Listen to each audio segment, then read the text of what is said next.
They got the message right? Oh, of course they did. No one can fetter my magicks. What are you muttering about? There's no amnesty for you, and none to save your hide. Your audience with our holy king is at Daybreak, if he is not recovering from last night's festivities. Daybreak? That is not much time at all. The moon is already at its peak for the night.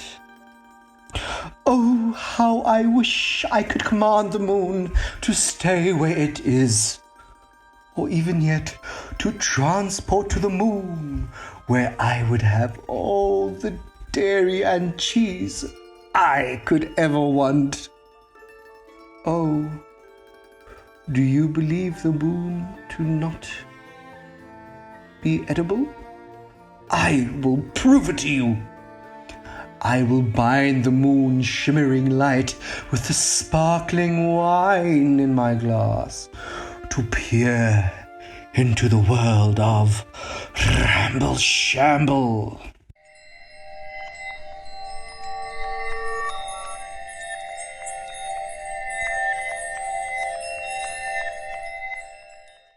Good day, everybody. Welcome to another episode of Ramble Shamble. Today, we decided to expand upon a previous topic that we kind of mentioned on the side, but today is its time to shine. Before we get to the episode, though, we are joined again by Mackie, who's a local favorite, a regular. Hello. Yeah. And we also have a special guest today, T. Hi. Now, I'm not really familiar with your work, T, but please can you explain or at least tell us what your podcast is?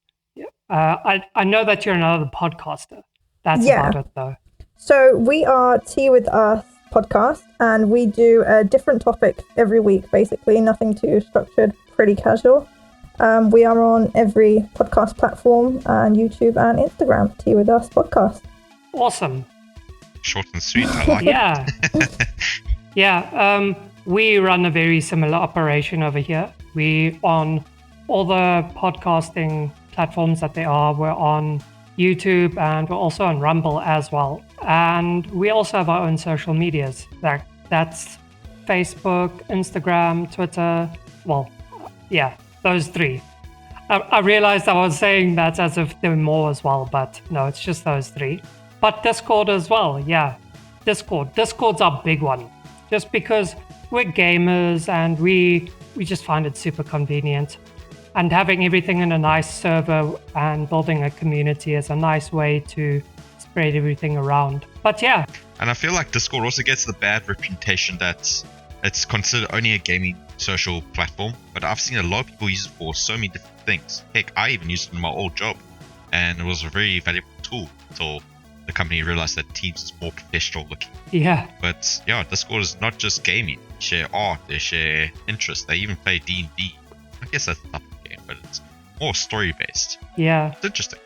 Yeah, no, Discord, I always market Discord as being something that's very modular in comparison with the other video or voice chat social things, because you can share your screen or you can share individual windows. I mean, it's just so extensible in terms of how you can set everything up, including like your mic and your headphone source and all of those things.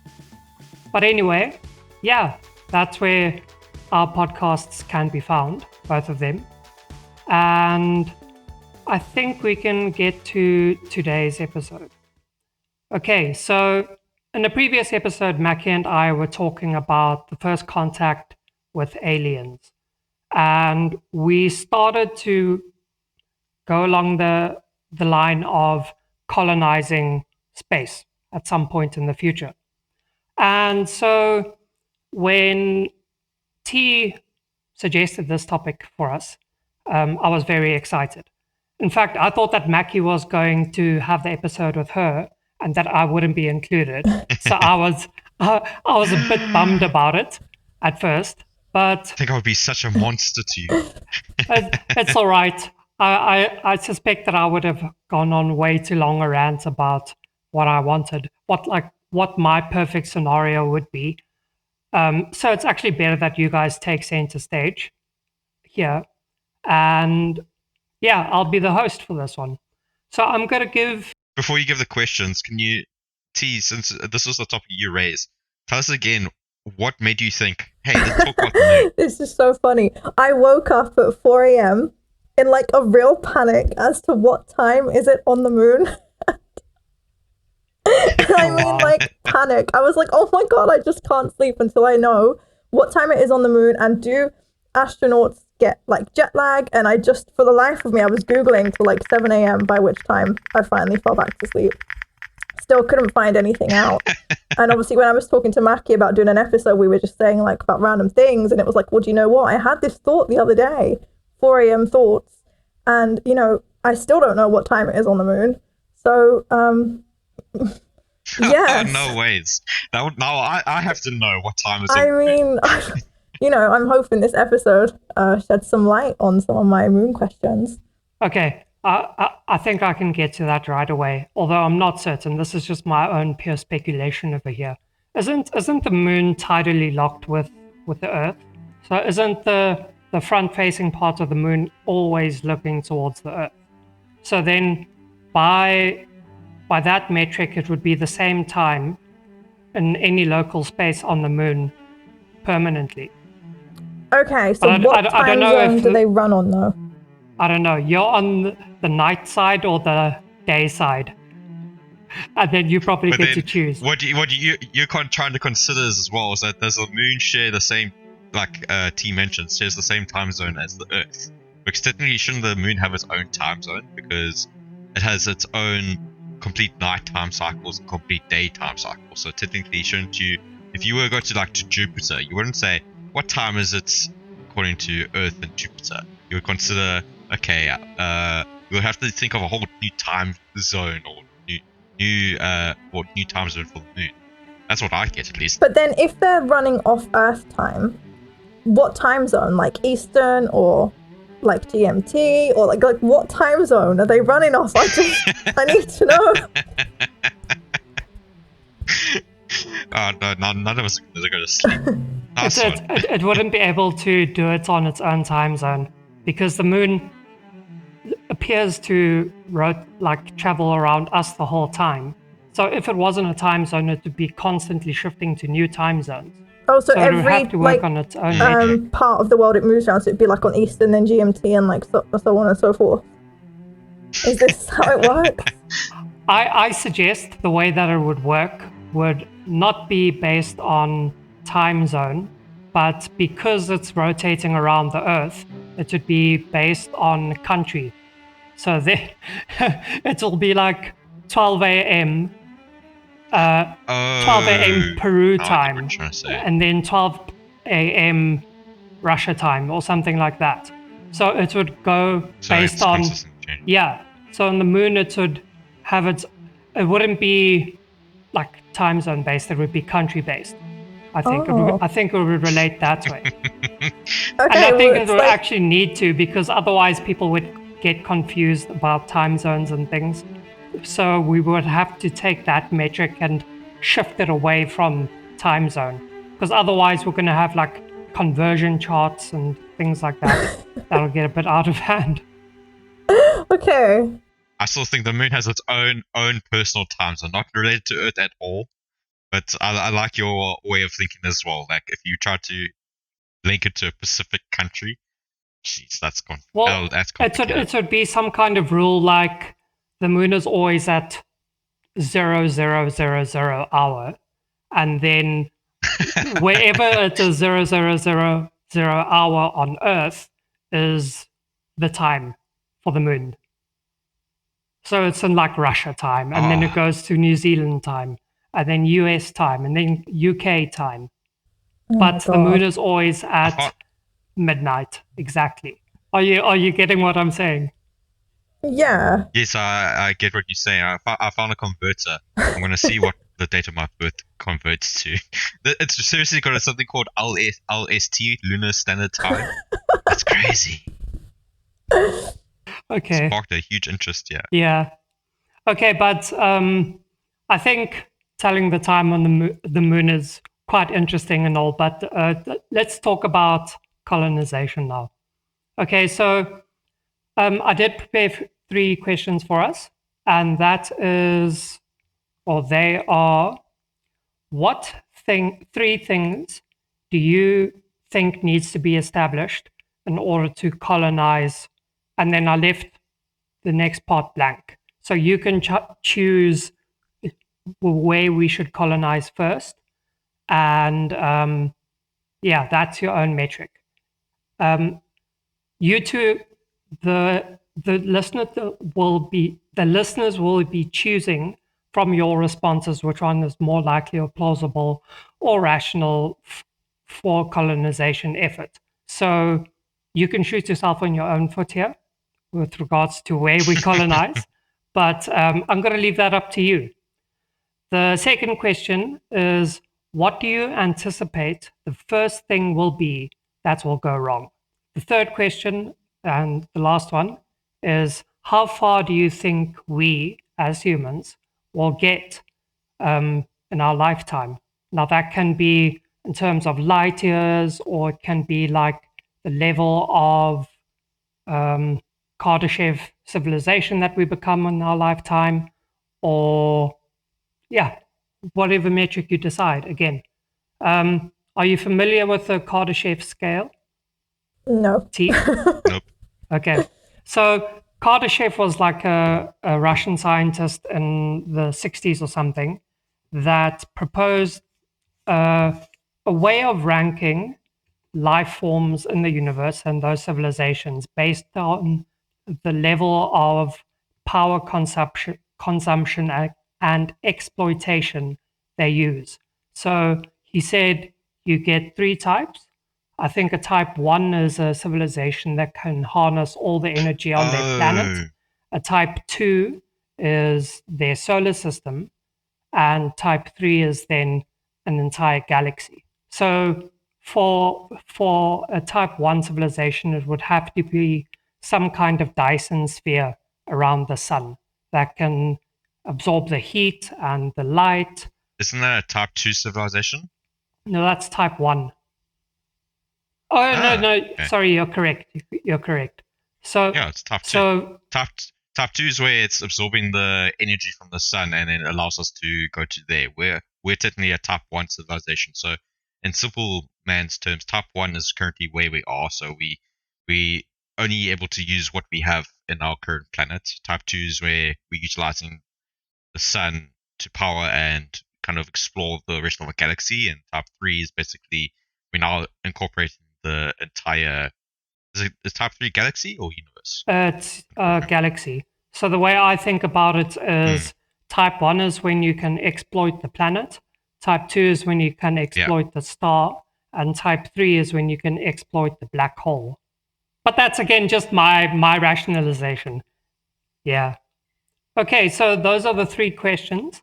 And before we get to your guys' responses, which are the meat and the bread and butter of this episode, I'm going to give you guys just like a brief idea of what I think it'll be. Okay, so I think that the 3 most important things to establish to colonize, well, I chose a moon of some other planet just because it was already kind of in those conditions that we would need in order to survive there, with life as we know it on Earth, so carbon-based life.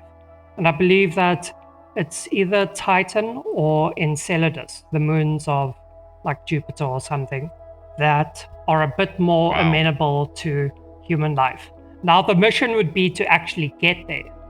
But I think that barring that fact, it's much more plausible to colonize those places, just because I mean, Mars has no atmosphere, and the the moon is a barren hunk of rock to me, in any case. So yeah, I think that those are the places that we would colonize. And the 3 systems that I think would be best to establish first are organic recycling, in terms of having our own waste feed our food resources. Yeah. Like just make a micro level Food farm. what's it called? The circle of life, yeah. A micro level circle of life to sustain the space system. Now that would be like CO2 from the plants turning into oxygen for us, and then us expelling the CO2 back to the plants. But I don't think it would be able to function in a closed system. It would have to have a little bit of juice coming from, like, I don't know, pumps or something. And so we just need like a bit of a circle of life happening inside of the space station or the dome or whatever. And then I think the second thing would be some kind of plan for making photosynthetic life spread around the dome or inside of the dome, because we need to breathe. And plausibly, I understand. yeah, and plausibly, we would need some kind of life form that can harness whatever's inside the atmosphere of the place we're settling to make more oxygen and CO2, so that gradually the biome that we're building can expand. And then the last one is, and granted, this is from playing Subnautica a lot in the past, we would need a fabricator of some kind, which I think would be a 3D printer, but like on a big scale. 100%. So like a 3D printer that's the size of a room or something, that can harness at least like, let's say 3 or 4 different elements and 3D print equipment that we need based on when we need it. And that's for the second question, which is what will go wrong, because everything goes wrong always. Should we touch on the what goes wrong once T and I have given our points of views of your first question? No, I think it's better to get all of my stuff out of the way so we can dedicate it to you guys. Okay. So I think the first thing that will go wrong is communication in some way back to Earth. And that's just because there's so much matter and debris flying in space. And especially if you're far out in the distance, like I'm proposing, in Titan or Enceladus, which is like Jupiter orbit, then I think there's a lot more chance that communication things can go wrong. And I'm fairly certain it will at some stage. And then the last one is, how far do I think we're going to get? I actually don't think we can get past the solar system in our lifetime, because we still haven't really established the fundamentals or the foundation of colonization just yet. But I think that once we have one single foothold and we have a case study of the kind of things that can go wrong and how to adapt to them, then we'll be able to spread much, much quicker as well. Yeah. But anyway, Interesting. which one of you two would like to go first? Mackie. I concede to. Absolutely, do you want me to go yeah. first? Do you want me to? Yeah. Okay, so Okay. I think So T, this is the fun part, because now we get to poke holes in his scenario. Okay. feel free. I am built like a wall. You guys will never go through my defense, maybe a lot. So I feel like there's like a hidden question in your first one is what 3 things to establish to colonize. Now, in your interpretation, Jotun, or let me know if I'm free to interpret it anyway. I like by colonization, do you mean like we are self-sustaining on said planet, or do you mean that we are just occupying the planet? Those are 2 different phases in my opinion. Okay. So I actually mean that there's an alien civilization and that you have to try overthrow them. No, I'm joking. I'm joking. So what we're trying to do is we're trying to establish a permanent settlement on this Of self-sustaining. self-sustaining permanent settlement on this Brilliant. piece of rock in space. Okay. No, that clears up a lot because even on our planet Earth, I'm sure Jotun is aware of this as well, since he is a man of history. There's 3 different phases which humanity explores or conquers said areas. And first, there's always a scouting team. So they scout the area, determine if it's something that they want to invest money and time, resources. The second step is to send the first landing team, and this is not considered colonization or say establishment, because it's still heavily relying on their home country to upkeep the living conditions on said planet. And then the third and final phase, when you consider, hey, this is an official establishment or official cities or self-sustaining, is when they are self-sustaining. And just wanted to clarify on that, because that means that from what I understand of the first question, I think we would colonize Mars first, although we will use the moon as a, say, temp base of operation. So a base where we're able to transport quite a bit of resources to the moon, where we'll have a sub colony, which is not as heavily relying on Earth resources, and it would then be a foothold, as Jotun mentioned, to go to Mars. So I see Elon Musk's idea of saying we need to colonize Mars. There's a lot of things on Mars that could be really beneficial, and there's also the resources on the moon, which is also incredibly beneficial. So that's my kind of place that I think is where we're going to go in the upcoming years. So the 3 things that I need to establish to colonize are 110% a 3D printer. There's no doubts about it, because the problem about us at the current stage is that we already completed phase 1 of colonizing the moon. Phase 2 is to send a colony into the moon and then start exploring. Most likely that first colony is going to die. The second colony is also probably going to die. The third colony may survive. We don't know. and then it'll be like the Himalayas and Mount Everest as well, where the corpses just 100%. lie there as like milestones or way markers for the people that come in the future. Because they'll be frozen solid and there's no decomposition. So it's like, you better make sure that you die smiling if you're part of that first colonization attempt. Jeez. No, that's morbid. Completely morbid, yeah. Oh, see, I'm not sure if you ever know. I don't know. Were you aware that I think it was a country where I think the British were trying to colonize? I think somewhere in Brazil, and they landed on that there, and then all 4 colony ships, like to start colonizing, building forts and stuff, all died by either disease or malnutrition, or they got lost, or a whole bunch of Oh my stupid god, really? things. Yeah. What, Jotun, you must know something about this. Isn't that what the book Heart of Darkness is based off of? I think so. How long I don't ago know. was this? During the colonization period, so that was pre-industrial period. It was when like Spain and the rednecks were the top of the food chain in the world government and stuff. That doesn't really So, help me, but okay. When America was still trying to de-identify themselves.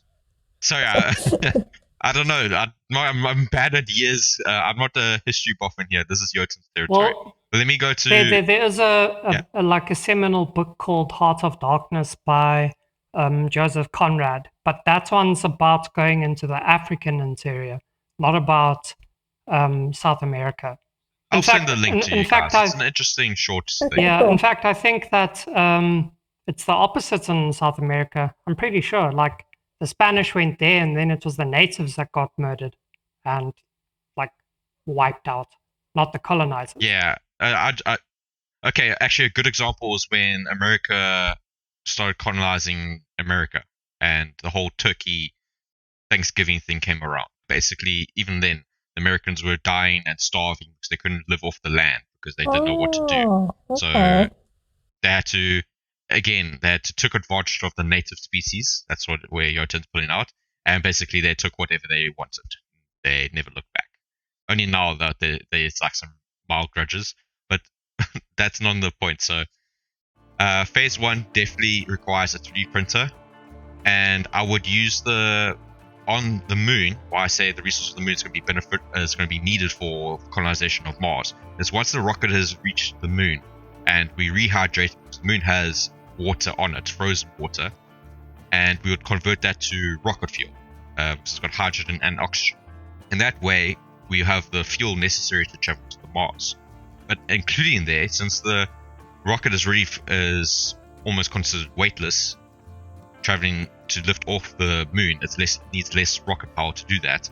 We would take the concrete powder, because the moon has concrete, or has the means of making concrete, and that will be the resource for the 3D printer to use. And that would be the tool, that will be the material that we would use to colonize Mars. The second thing is you're going to need major ultraviolet or reflective panels to reflect those infrared light rays from the sun, because I'm sure T and Jotun are aware Mars has a much weaker atmosphere compared to Earth, and if you want to colonize Mars, you're going to need one of those things. You're going to die by radiation poisoning way before everything else is going to start failing. Yeah. The third thing, which I agree, oxygen is always important if you're going to explore anyway, but I think what's really important is having a reliable energy source. And again, that's where the benefits of the resources on the moon is going to power our adventure on Mars. Because with the moon, I've only recently learned about this, it's crazy, there's a helium-3 where it's basically, it gives us the means, where China's trying to explore, will give us the means of doing fusion nuclear power. So this is different to fission, where we separate atoms. This is fusion, where it's going to... Did you hear about the breakthrough in fusion power that happened like last week or something? No? It's literally increased by an order of magnitude in terms of the output or something like that. So it was in the 0.0 something scale in terms of how much fusion energy was taken out in comparison with how much was put in to get the process started. But now it's grown by an order of magnitude. So it's still below 1, which is what we're aiming for. But we're getting closer. Okay, that's awesome. T, do you know what we were talking about? Just kind of... I really don't. I really have no idea. But that's okay. Okay, so just think that's a nuclear power, but a much safer way of doing nuclear power. Right. Okay, so that's all you need to know. So don't think of Homer Simpson in The Simpsons where the nuclear waste is pouring out of the reactors and stuff. Think of a nicer version of nuclear power. Okay?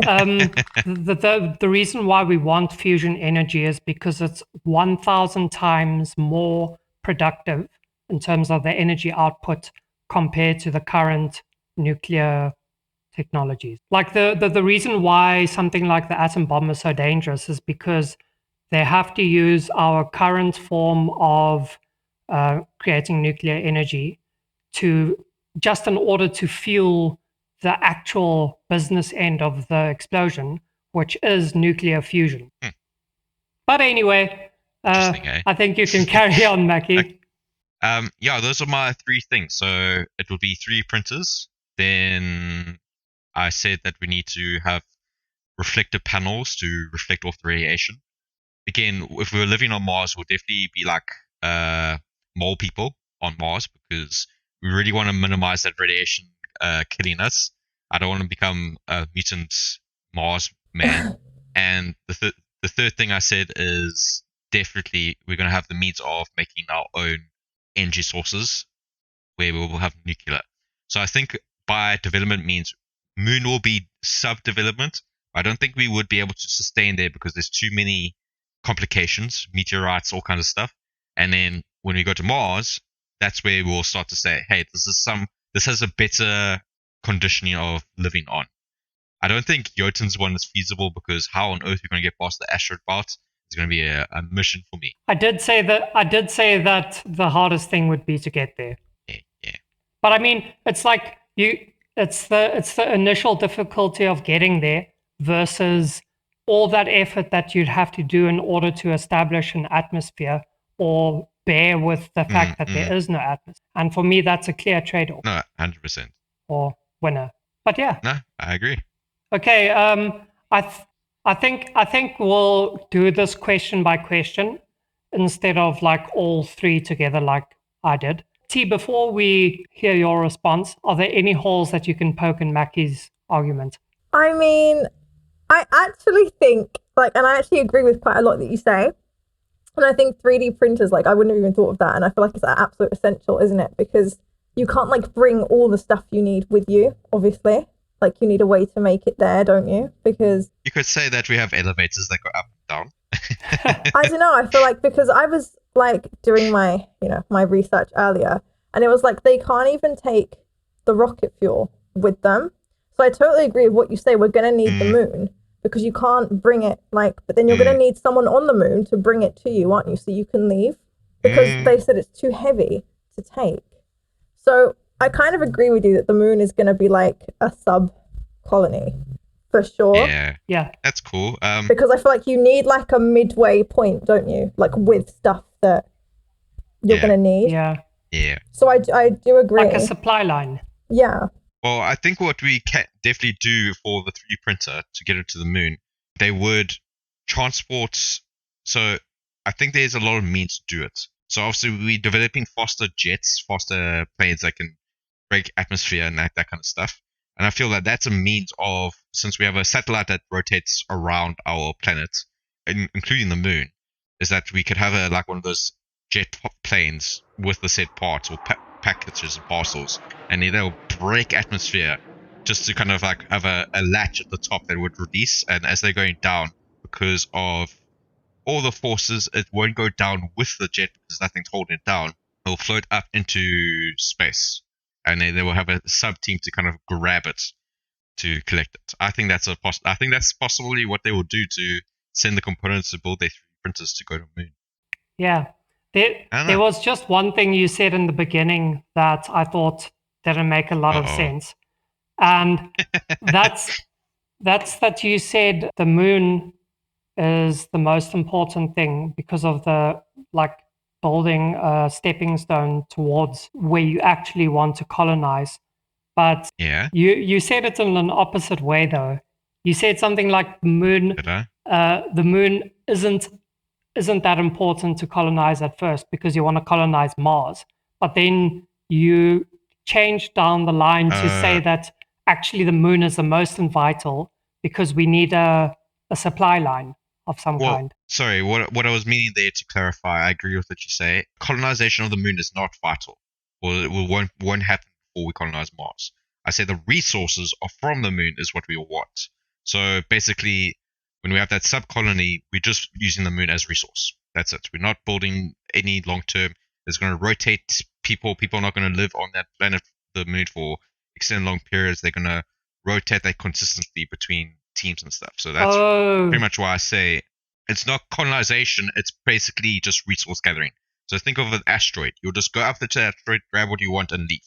Boom. Oh, so then the people from Mars will harvest things from the moon, or people from Earth will deposit things on the moon so that, in a cache or something, it can be transported. Okay. And then collected and transported to Mars. So the moon is not here for colonization. Possibly at some point, but it's basically a sub point. It's just like a stepping stone. I'm going to grab what I need from the stores and go to where I'm actually want to go to. But then you just dump a facility there just to be primed and ready for whenever someone comes. Agreed. Okay, cool. No one's going to be looking after it. Yeah. And that's why you need the fabricator, because every time you show up, then there's going to be new problems to deal with. And a lot of duct tape. Possibly. Aliens. Yeah. Okay, but that was Mackie's choice of the 3 most important things. What do you think, T? What are the 3 most important things that we would need? Okay, well, this is a bit weird because obviously after hearing what you've said, I had a completely different idea. However, I completely agree with what Jotun said about a dome, because this is what I had in my head. So I envisioned like living on Mars. You need a dome, right? Because I feel like you need to be like sort of shielded from everything like in space, right? So because there's no basically no atmosphere, so I feel like a dome is like absolutely number one, because surely you can't survive, in the conditions like without it, because doesn't Mars isn't the warmest it gets is like 0 degrees, right? And then what with all the space stuff flying around and whatever else, I feel like you need a dome. And that was like what I had in my head. Living on a different planet, you're gonna have to live in a dome, and then you're gonna obviously need like oxygen and water and stuff like that. But I feel like that was like the basic stuff. So is that assuming that's already there? I don't know. This is you interpret the. You tell us what. Yeah. You interpret the question as you see fit. Okay. Well, I think. Yeah. So you tell us the 3 things. So you say the dome, yeah. And then assuming that you've already got like a water supply somehow in that dome, then I feel like you need some sort of food, a way to get food, make food, whether that's plants potatoes or animals or however you're going to do it. I feel like that's like absolutely vital. And then I don't know, I'm torn between like 2 things. Obviously you need energy. It's like, again, it's absolutely essential. But okay, so I suppose I'll go for the dome, energy, and food source. That's interesting because Mars does have underground water reservoirs. That's the word I was looking for. So that technically could work. So you could go to the planet and say, we'll establish ourselves at a specific point on the planet. The major downside why I steered away from domes is the fact of radiation that I mentioned before. Is that you're gonna struggle with trying to keep that radiation to a safe level for humanity, because I've read some articles, or not read, I watched a video. Yeah, I don't think so, because what T is proposing is that you have a glass or some kind of glass dome that blocks UV radiation, because that's this ultraviolet that will eventually murder us because of cancer and stuff, and like rapid mutations in our bodies and things like that. But while it does that, it has not a filter, but it lets infrared radiation through just to heat up the environment inside of the dome, because Mars is so damn cold. Yeah. And I think that just in that description, there's nothing in my mind that says that you can't do both of that simultaneously, because I actually think that one filter for the UV would kind of be enough, because then it bounces the UV rays away, and in as much as that, it's still letting the infrared come through. So then you just got to make like a greenhouse, like sauna effect inside of the dome, and it's made of glass, so the heat will be trapped inside anyway. Yeah, so it'll then probably you build sort of up to be a regulate bit the too temperature, much. because obviously Mars is so cold. So if you can bring that up by like 10 to 15 degrees, you could comfortably live. And then why I say it won't work is I agree with what you guys are saying. I've no problem about the temperature, heating, that kind of stuff.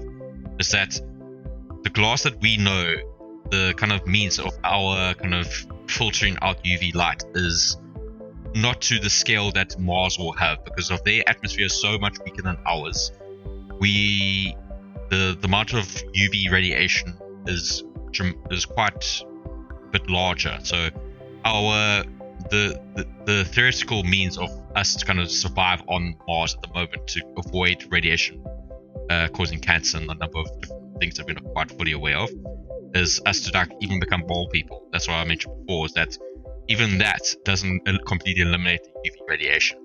And you're also assuming, like you said, that the Mars is going to have consistent light or wherever the colony is based. So is having a dome technically the right thing to do, or do you have multiple domes on the planet? Because one side is going to be very hot, or it's not going to be hot, sorry. It's going to be our normal temperature, and then the rest of the time it's going to be ice cold. So you're going to have multiple domes that they're going to like travel between to, or this is like kind of question to T.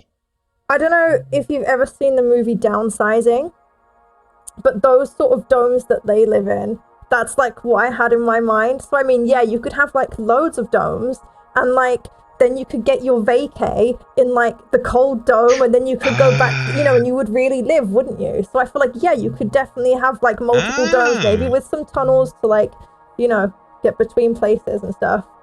I feel like that would be life, because I'm not being funny. You're not going to go from what we have now on Earth, like with everything that we have, to then basically nothing and almost going back in time. Things are going to really have to be, I think, quite high tech in the end, obviously not starting out, but in the end, to make it appealing for people to live there, because you're giving up like so much here. So I feel like you're going to need just as much as what we've got here to make it somewhat appealing. Wow. So then you can make an interconnected like series of domes where you have the hot one and the cold one, and then the way you keep the cold one a bit cooler is by venting all of the heat into the hot one. So there would be like no heat loss that way. It's just like recycled. And then any cold air that comes from the hot place naturally will sink to the bottom because of convection, and then you can just funnel all of that coldness back to the cold one. This sounds like it's totally doable. Sounds excellent. Yeah, and in order to get the UV rays and stuff away, you could just make a Dyson sphere of a dome.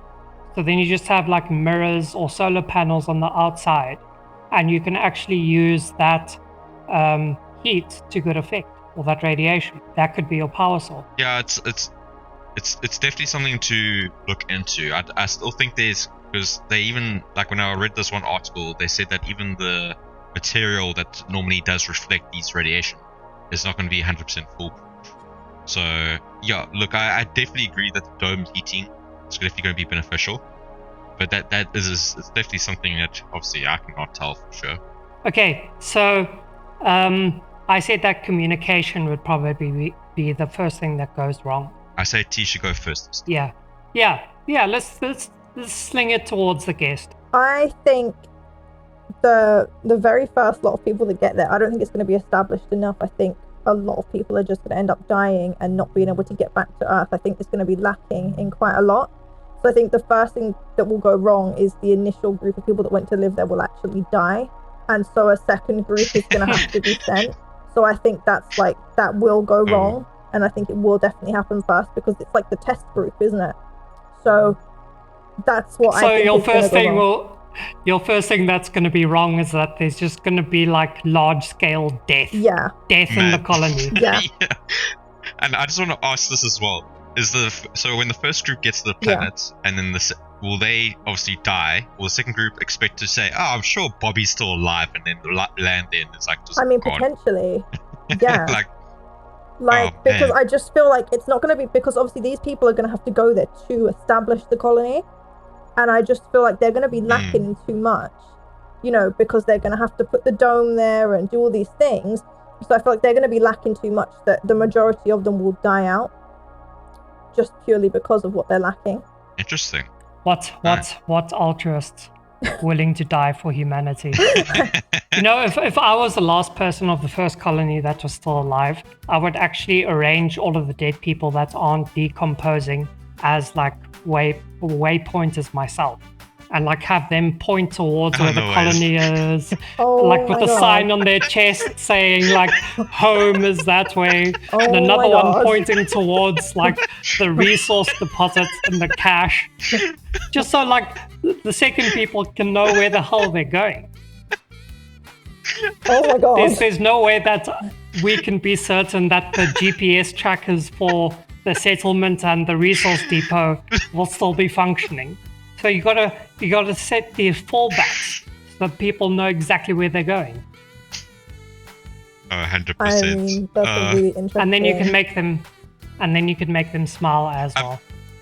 Just so it doesn't look like there's a look of horror. Yeah, so that we don't assume. Yeah, so that we don't see like an expression of fear on their faces, because they hallucinated and thought that they saw some like Lovecraftian squid coming from the distance or something.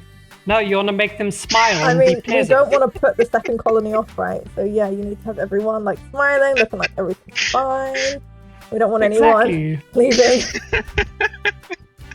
I'm sorry, this is so funny because you basically put up a play for the next colony to come and you use the dead body of the Just like colonist. barbaric, isn't To be it? honest, but I think that's actually legitimately way to kind of, before I end, because I'm the last person, I survived my other 10 companions' lives, I'm going to do one last thing because it's my last act of what I can possibly do. I'm going to put up a display of things and have like the whole of like man touching God with finger pose, and then have another one where he's if I was the last one, I would constantly be setting up like different scenes of the dead people, like acting out Shakespeare plays or something. Like, how else are you going to keep yourself busy? I'm not going to play Sudoku or something all the time. No, I go outside and do stuff with the bodies. I feel like Jotun will make a hand puppet of my face and say, "How are you doing today, Mackie?" And he'll like say, "Oh, I'm doing good. Oh, that's good to hear." And like move my mouth with the head. That's actually gross. I would have a dedicated high five corpse that's just like at the entrance of the dome, so that when I have to go outside to collect resources and come back in, I'm just like high-fiving them all the time. That would be your role, Mackie. At least I'm the high five. Yeah, someone I recognize, I'm familiar with. Hey, Mackie. Oh, sorry, that arm just broke off again. Let me just... Yeah, there you go. this is why we packed the duct tape. I was just about to say, at least you were packing duct tape. Okay, let me touch on what I think is gonna go wrong before we. That was a good section. I love that section. So, I think what's gonna go wrong is I definitely agree with your guys' interpretation of communication and time. There is just gonna be a complete mess. There's no doubt that the first colony is probably gonna die. There's a lot of things, but we're smarter, so I definitely think there is a possibility that there will be minor casualties, but there is definitely gonna be something that goes wrong. And I think what's going to go wrong is that we're going to be introduced to a new disease that we're going to discover while living on Mars, not technically like long living, but we're going to come across a Martian organism or disease that we have no immunity against, and it's going to wipe all life on Mars, and then we're going to have to quarantine the planets for X amount of period of time. And how this disease is going to come up is we're going to start, like you guys mentioned before, we're going to start planting and growing things from the soil of Mars, which needs to be genetically modified because the soil of Mars is not quite what the level of nutrients that our plants have, so we need to make it genetically modified plants. And from those plants, because now we're using certain soils, certain things, we're able to genetically modify, but now people are starting to get a weird infection. Maybe they get some rashes on their bodies, and it's just going to wipe out the whole colony. Bam! Completely gone wrong. And then we're only going to find out that once we start living on Mars. Wow. Interesting. So you think the plants will be genetically modified in order to survive on Mars, but then will that be the point of ingress into like our bodies and our immune system to infect us? Because we would then eat the plants. Yeah. No. Yes, I agree with yes. So it is we'll eat the plants, and that's how we get infected. But I think it's the nutrients in the Mars soil that we're making a lot of assumptions that, hey, we can grow these things. And we know plants, they take nutrients from the soil. And I just think there's going to be some organism that's going to like piggyback on this nutrient suck path. And then we're going to eat it like it normally is. And voila, we're now infected. Okay, I think that's a pretty likely thing that'll crap out in the end.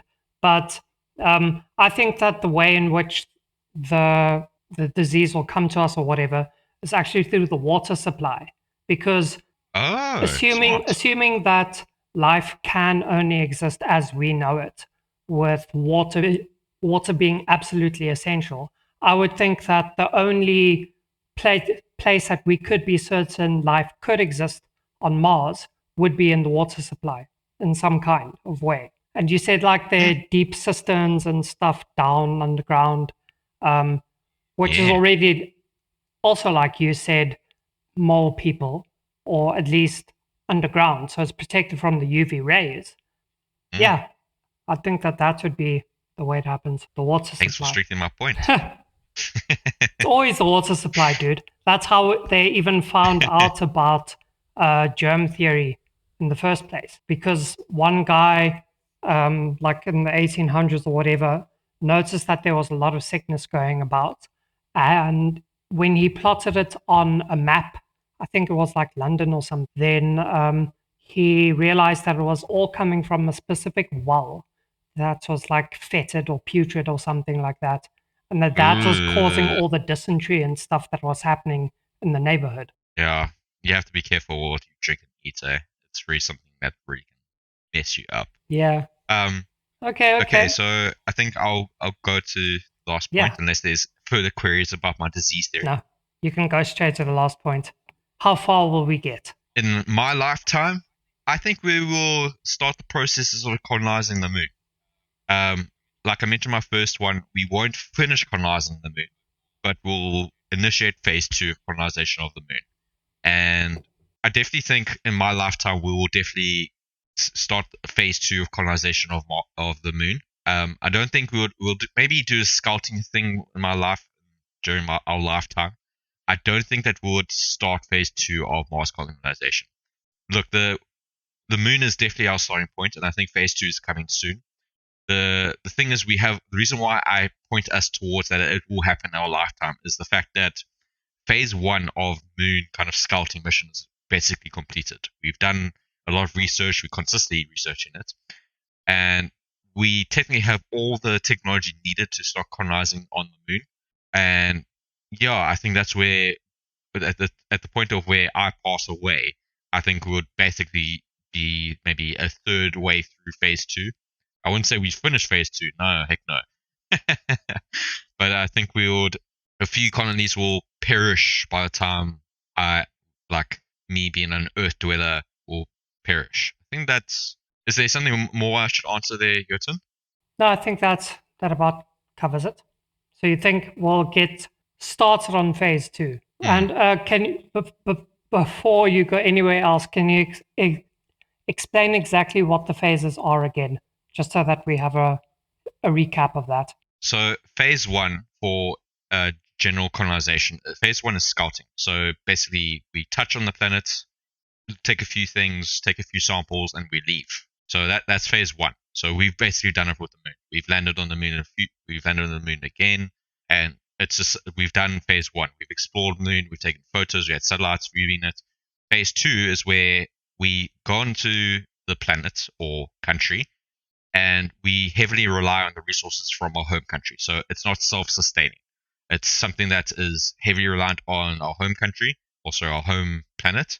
So the Earth is going to consistently send foods or whatever is needed to our mooners, if you want to call them that, or I don't know what they would like to be called, the land of moon people. Mooners, I think T likes that one, so we'll stick with that one, yeah. Yeah, mooners.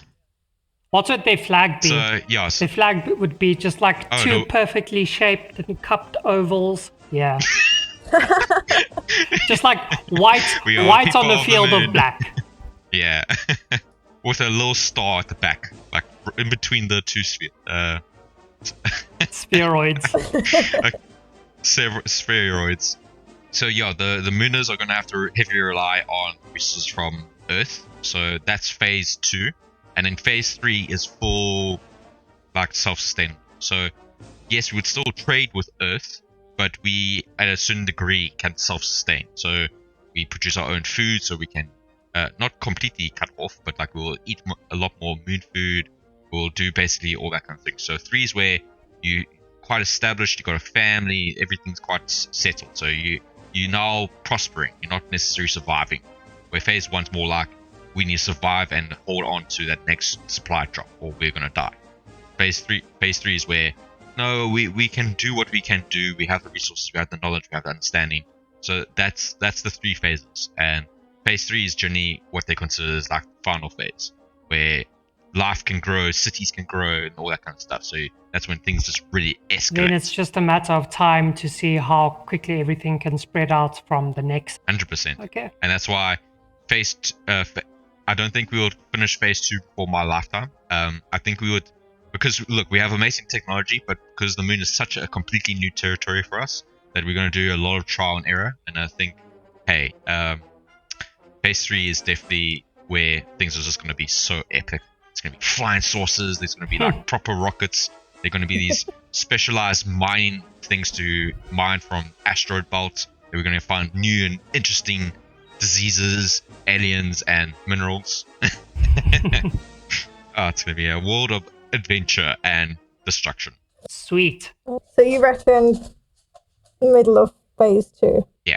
Well, no, a third way through phase 2. We wouldn't be halfway done. Because we are very slow in even starting phase 2. So I feel like, judging by projects as an engineer I've worked on, everything has like a curve of like, it's so slow in the beginning, and it skyrockets exponentially like progress, and then it slows down near the end. Yeah, it flats And out. I feel like it's going to do a proper S-curve. Yeah, it's an S-curve diagram. So everything's going to be slow, and it's going to go shoot up like, oh, the moon's a new thing, colonies, people are going to just be moving to the moon, and then it's going to slow down, and then they're going to start thinking, hey, we can do phase 3 now. Okay. I agree with that, actually. Like wholesale. Wholesale. Did I sell the moon to you? I Are mean, you a feather mooner now? well, obviously we can't like debate that we've already passed like phase 1, haven't we? Really, because like you say, we've been there already. So, Oh, you could say that we haven't dug into the moon. but we have landed on the moon, so surely that's a good way into part 1, right? So, Yeah. if you talk in our lifetime, what's that? Probably like, if we're lucky, 70 years left? I don't know, 70, 75 I'm maybe? living another 100 years. What are you talking about? Okay, so in that time, I don't think we're going to get too much further, but I think we'll definitely progress. But whether it's the moon or Mars, I don't know, because I feel like Elon Musk is really pushing for Mars. So maybe both. Yeah. We're not going to get to phase 3. Like, that's not in our lifetime. That's just not going to happen. Like, it's just not. So I feel like phase 2 is definitely like a happy medium. Maybe phase 1 for Mars. But the that's a good way one. Elon Musk is going, potentially maybe like middle of phase 2. That's very interesting, because I was just thinking like phase 1 is good. Yeah, I actually I agree a bit more with T over there, just because we've already done it for the moon, and like I said, or in the very beginning when I was talking about where we would settle, the moon is basically a hunk of dead rock to me. I don't think there's that much incentive for us to go to the moon because there's no exploitable water. So I think that we would actually. There's water there. I think we. Okay. But I think that we would actually bypass the third phase of the moon in order to settle Mars quicker. Yeah, I totally agree. Because I think it's potential for actual life on Mars, whereas the moon, I don't think we can actually sort of survive and thrive. Yeah. I don't know. It's a challenge between, because obviously the moon's a lot closer, so there's a lot more potential of survival. Yeah. But I'm also on your guys on board on the same ideas, where full colonization will definitely be Mars before the moon, like I mentioned before. But the dangers of Mars is that obviously if something goes wrong on Mars and they send help to the Earth, it's going to be weeks before they actually get something back from the Earth. So the Earth says, oh, Bobby's now saying that he is having some problems with the set so I'll go send the resources to go send it to him. Then we have to quickly pull together our resources, send this rocket out there. Then by the time it gets to Bobby, because now this has been 4 weeks of this person experiencing said problem, and it's just gone.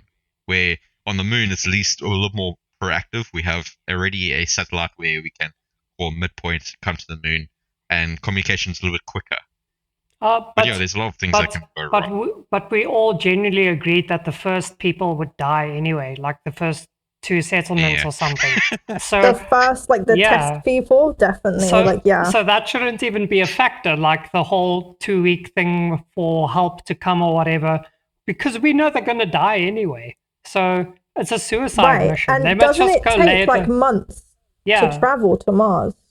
So Yeah. by the time you get there anyway, I mean, it's already too late. Before you've even left, it's too late. Like, Yeah. so I feel Also, like you just have to, the test people that go, know that what they're setting themselves up for, and it is what it is. I won't be going until we have like WhatsApp and Instagram. WhatsApp, Instagram. I God, mean, never like, up on social media. What are you talking about WhatsApp? We got a Moonsap, okay? Moonsap is the thing in Moon. okay, yeah, but like we need something like to be able to communicate with Earth, because unless everyone from Earth moved, you wouldn't catch me there.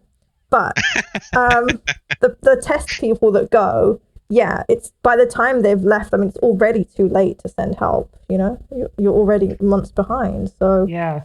It's short-term survival on the moon or long-term survival for the species on Mars. So, Yeah. there got to be some guinea pig somewhere. Like, exactly. yeah.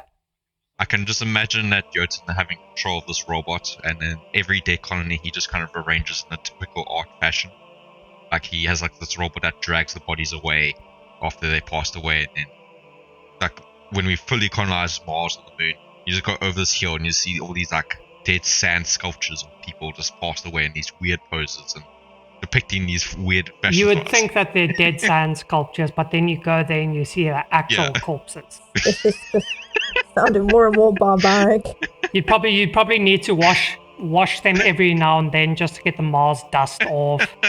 Like that sandstone, it must be all over the place. Those from the dust storm. Yeah. I'm sorry I touched back into tea, but I just needed to say it one more time. That was a funny thing. Well, the analogy is Mount Everest here. That's what they used for Mount Everest. So, yeah, man. I'm That's pretty true. sure that the original dude, Mallory, who climbed Mount Everest, still hasn't been found, I think. Oh, jeez. Really? Wow. There must be loads of people that have not been found up there, Tons. though. I mean, Oh, They use them as way definitely markers like the for the way Himalayas up. as well. Yeah, those Himalayas. Jeez. Yeah, and the thing is, Mars is so cold that it would be the same as Everest. Like they would be Ooh. preserved because it's so And there are no cold, microbes Yeah. to eat them anyway. Yeah. Oh, right? no, I'm not gonna that's sleep tonight. Great.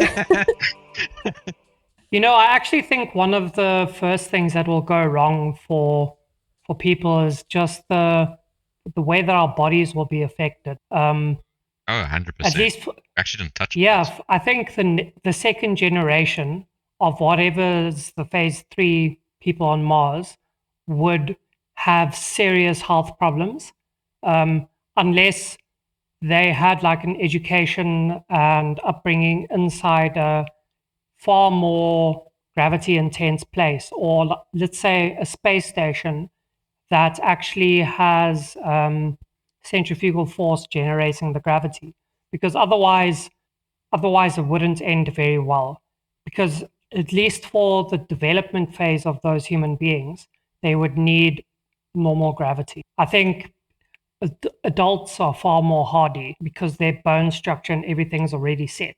But while, like before the age of 23 or something, they were definitely in a far more controlled gravitational environment. Yeah, that just actually reminds me of That's a really interesting point. yeah, there's a movie. It's a bit of an anime movie, or is it a series? I think it's a series. And I watched it on Netflix, and as it shows like these kids that were born in space, and they have these obviously muscle deficiencies because obviously since they were born and raised in space, they weren't attuned to any gravitational forces and stuff, so they're incredibly weak. They have all these weird diseases and stuff. Jeez, that's actually something would be a challenge to even have life. If someone wasn't inside more like a place at least with like 0.7 G's of gravity, I think that if they ever went to planet Earth again, they would basically collapse in on themselves because their vertebra wouldn't be strong enough to support them in our gravity or anything like that. Heck, we can't even safely assume that they'd look like properly humanoid. Yeah, because they're like all sorts of sutures inside of our skulls and brains, and not in the brain, but like the skull and our maxilla for eating and things like that aren't even fused yet. They're like pliable cartilage. And only at like the age of 20 or something is the last suture in our bodies actually fully set. So they could be like weird globular creatures for all we know. Ugh, Because the true mooners then. there'd be no need for their skeletons to actually harden if they don't have to fight against gravity. No, that's 100% true because astronauts actually, I'm sure you guys have heard, is when they came back from space missions, they're always taller because obviously there's no gravity, and then they, after a while, they get moon sickness, and it's something that they have to recover over time, and their bodies revert back to normal. But jeez, the whole fact that like this, oh, now I'm actually getting grossed by this So topic. effectively, any baby born on the moon or on Mars could never live on Earth. Yeah. Yeah, they were, unless they went into Wow. like some like serious training montage. Yeah. I don't Yeah. actually. Like Rocky. I think that Interesting. actually for the entire pregnancy of the woman, she would need to be in that gravity controlled environment as well. Because otherwise, Oh yeah, true. I don't think the baby would entirely form correctly. Yeah, and that's what this Oh wow. series on Netflix really touches on, is the fact that these kids, I think out of like 8 kids, only like a few survived, and the rest had like these real brain problems, and their whole bodies the bodies weren't attuned well enough, because we humans of nature, and probably after evolution and space for a couple of years, we probably will be more accustomed. But I think initially things are just going to go all wrong. First child and stuff. Hopefully not. I'm hoping to be wrong. Yeah. Prove me wrong, future. Future Jotun that will use my dead body as a sculpture. Prove me wrong. Oh, dude, imagine the kinds of sculptures you can make from the second generation of people that died, though. Like, their skulls and everything would be super pliable. So you could make them look like aliens. True. Like, you could make them look like the xenomorph. How awesome would that be? I think terrifying. Okay. I mean, are you gonna personally do this to them, or? Or, I mean, if I was bored and there were just a bunch of dead corpses with, like, pliable skulls lying around. I mean, what else am I going to do with my time? If I'm the We last... need to send you some crosswords and stuff. Yeah. But okay, so that was our episode on colonizing the final frontier. Today we were joined again by TeaWithUs and Mackie. Now, you guys have to choose who you guys as the listeners now, who you think motivated for the better answer. And yeah, let us know who you think won. And suggest to us, how would you go about colonizing space as the first steps for humanity?